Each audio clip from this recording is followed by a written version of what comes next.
تحفہ ملا، اور پھر یہ آج تحفے کے وسیلہ سے آج کلام ہم تک آ رہا ہے۔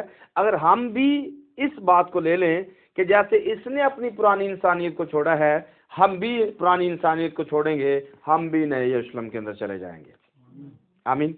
تو اس کے نام سے یہ بات ہے۔ سن جو ہے اس کا جو لکھنے کا ٹائم پیریڈ ہے وہ تقریباً 60 سے لے کر 65 کے درمیان میں، یعنی کہ یسوع مسیح کے زمین سے جانے کے بعد تقریباً 30 سے 35 سال کے درمیان میں اس کتاب کو لکھا گیا ہے۔ اس کے اندر جو خاص لوگ پائے جاتے ہیں وہ نمبر 1 پر خداوند یسوع مسیح ہیں، پھر دوسرے نمبر پر یوسف ہے، مقدسہ مریم ہے، اور یوحنا بپتسمہ دینے والا ہے، اور مذہبی رہنما ہیں جو اس دور میں خداوند یسوع مسیح کے ساتھ ساتھ چلتے تھے۔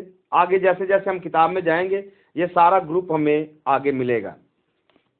مذہبی رہنما یسوع مسیح کے ساتھ کیا کریں گے، کیسے اس کے ساتھ اس کی تحقیق کریں گے، کیسے اس کو پھنسانے کی کوشش کریں گے، یہ سارے رہنما آگے ہمیں اس کتاب میں ملیں گے۔ مریم مغدلینی ہے، اینڈ پہ جا کے پلاطوس ہے، اور پھر سردار کاہن جو ہے قیافہ ہے۔ یہ اس کے مرکزی لوگ ہیں۔ جیسے کوئی فلم آپ دیکھتے ہیں، کوئی ڈرامہ دیکھتے ہیں، تو ڈرامے کے اندر مین کچھ کریکٹر ہوتے ہیں، تو باقی چیزیں آپ بھول سکتے ہیں لیکن ان کریکٹر کو آپ نہیں بھول سکتے ہیں کہ ان کے جو پھر ڈائیلاگ ہوتے ہیں، کون کون سا ڈائیلاگ بولا ہے، اس نے کون سا ڈریس پہنا تھا، اس کی کٹنگ کیسی تھی، یہ ساری چیزیں ہمیں ایک فلم میں یاد آتی ہیں۔ پھر ہم کوشش کیا کرتے ہیں کہ یہ جس طرح کا یہ مطلب بندہ ہے میں بھی اس طرح کا بنوں۔ تو آپ ان کریکٹر کو جب متی کے انجیل میں سے دیکھیں گے پھر آپ کا دل یہ ضرور کرے گا کہ میں یسوع کی طرح بنوں۔ آمین۔ لیڈیز جو ہیں وہ سوچیں گی کہ میں مریم کی طرح یا مغدلینی کی طرح بنوں، مارتھا کی طرح بنوں، مطلب جتنی اچھی عورتیں ہیں۔ تو جیسے ہم فلموں میں، ڈراموں میں کسی کا روپ دھارنے کی کوشش کرتے ہیں، جب اس فلم کو مطلب دیکھیں گے، بائبل کو مطلب متی کی انجیل کو دیکھیں گے تو ہمارا دل کرے گا، اندر سے دل کرے گا کہ میں بھی اس طرح کا بن جاؤں۔ آج بھی اگر آپ نہ چاہتے ہوئے بھی اگر آپ دنیا پر غور کریں تو آج بہت سارے ایسے کام کر رہے ہیں۔ اس کے ساتھ آپ کو نظر بھی آئے گا جب ہم اس میں سے گزریں گے تو ہمیں پتہ چلے گا کچھ بہت سارے ہیں جو شاگرد تو یسوع کے ہیں لیکن ہیں پیسے کے پیچھے، مطلب ہیں پیسے کے پیچھے لیکن شاگرد یسوع کے ہیں، نام یسوع کا استعمال کرتے ہیں۔ بہت سارے ہیں جیسے مریم مغدلینی ہے جس میں سے بدروہیں نکالی گئی ہیں، اور بدروہیں نکلنے کے بعد وہ یسوع کے پیچھے ہو گئی ہے۔ تو آج آپ کو دنیا میں ایسا نظر آئے گا، بہت سارے لوگ ہیں جن میں بدروہیں نکلی ہیں اور آج وہ یسوع کے پیچھے چل رہے ہیں۔ تو آپ کو ساری چیزیں اس کتاب کے اندر ایسی ملیں گی۔ تو اس لیے مرکزی کردار آپ نے یاد رکھنے ہیں، خداوند یسوع مسیح، مقدسہ مریم، یوسف کا رول کون آج ادا کرتا ہے، آج مریم کا رول کون ادا کر رہا ہے، یہ میں آگے جا کر آپ کو بتاؤں گا۔ کیونکہ میں نے کہا کہ آج ہم ایک اور طریقے سے، ایک اور انداز سے دیکھیں گے تو ہمیں کچھ چیزیں یہاں پر چلتی چلتی ہمیں ساری نظر آئیں گی۔ اس کے اندر جو مرکزی مقام بیان کیے گئے ہیں یا جن کا ذکر ہے، نمبر 1 پر بیت لحم ہے۔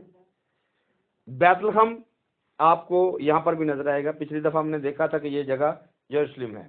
یروشلم وہ جگہ ہے جہاں پر خدا کی آنکھیں لگی رہتی ہیں، یا سلامتی کا شہر ہے، سلامتی کا گھر ہے، جہاں پر خدا کی آنکھیں لگی رہیں، جہاں پر خدا کا نام رہے۔ تو ہم نے دیکھا تھا کہ یہ وہی جگہ ہے، یہ کمرہ جو ہے یہ اسی کی ایک تصویر ہے۔ تو بیت لحم جو ہے، بیت جو ہے یہ عبرانی لفظ ہے جس کا مطلب گھر ہوتا ہے، لحم جو ہے وہ روٹی کو کہا جاتا ہے۔ بیت لحم، لحم جو ہے اردو میں ہے، لحم جو ہے وہ عبرانی میں ہے۔